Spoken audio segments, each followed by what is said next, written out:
Want smart analysis of the most important news in your inbox every weekday along with other global reads, interesting ideas and opinions to know? Sign up for the Today's Worldview newsletter. Mohammed bin Salman, the youthful and ambitious Saudi crown prince, arrived in London on Wednesday for a three-day visit shrouded in controversy.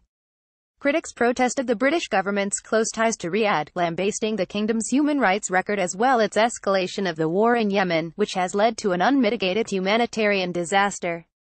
Meanwhile, the Crown Prince's defenders unleashed a public relations blitz celebrating the liberalizing reforms being introduced under his ads in British newspapers and billboards across London hailed how Mohammed was opening Saudi Arabia to the world.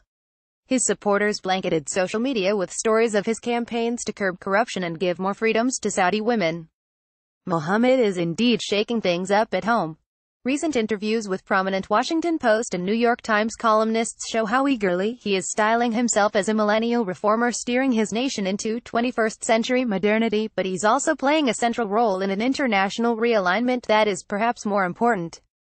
Before arriving in Britain, Mohammed stopped in Cairo to visit Egyptian President Abdel Fattah al-Sisi, a close Saudi ally. Apart from meeting with Sisi, the Crown Prince also called on Pope Tawadros II, the head of Egypt's ancient Coptic Church. It was cast as a sign of Mohammed's liberal enlightenment, the sign of a regime notorious for embracing and exporting an ultra-conservative brand of Sunni Islam was reaching out to one of the region's embattled minority faiths. But the Crown Prince was also sending a message to his supposed enemies. In remarks reportedly made this week in a meeting with Egyptian newspaper editors, he pointed to a triangle of evil in the Middle East made up of Iran, Riyadh's perennial foe, Islamist extremist groups and Turkey. His rhetoric seemed to echo the notorious axis of evil bluster of the George W. Bush administration. The inclusion of Turkey raised eyebrows and sparked an angry backlash on Turkish social media.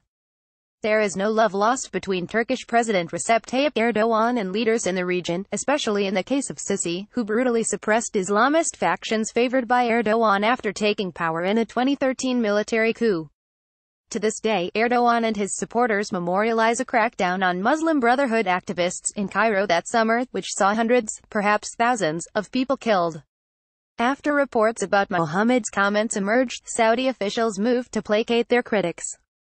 It was alleged that the Saudi Crown Prince pointed to Turkey via the words, "Some evil powers in the region," read a statement from the Saudi embassy in Ankara. "We would like to state that these evil powers are the Muslim Brotherhood and radical groups."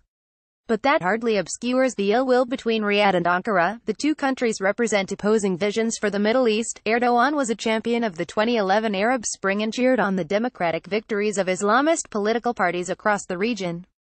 Saudi Arabia, meanwhile, reviled parties such as the Muslim Brotherhood and hated the upheavals that plunged much of the old authoritarian order of the Arab world into crisis. While Erdogan was championing the Turkish model of democracy as a blueprint for the region, deposed Arab autocrats were finding sanctuary in Saudi Arabia. Now, numerous political Islamists from Egypt and other Arab states are in exile in Turkey, and Erdogan cuts an increasingly isolated figure, raging at both the West and his Arab rivals. In recent months, Turkey has been fighting a media war with both Saudi Arabia and the United Arab Emirates, which also detests Erdogan's coziness with Islamists in support of its rival, Qatar. In December, Erdogan and the UAE's foreign minister traded insults over Ottoman history in the Arabian Peninsula. This week, the Saudi Crown Prince reportedly chided Erdogan's desire for his own caliphate across the Middle East. This week, a major Middle Eastern satellite network based in the UAE, but believed to be majority Saudi-owned, even stopped airing Turkish soap operas, which are tremendously popular across the Middle East and North Africa. The decision is thought to be an extension of the heated political climate. Iranian President Hassan Rouhani greets Turkish Foreign Minister Mevlut Cavusoglu in Tehran on Feb. 7. Iranian Presidential Office, EPAFA. In that climate, Erdogan has drawn closer to Iran, particularly in the fitful project to broker some sort of truce in Syria. But that hardly justifies being lumped into the triangle of evil by the Saudi Crown Prince. As we've noted in today's worldview, Turkey and Iran find themselves on the opposite sides of the Syrian battlefield in many places.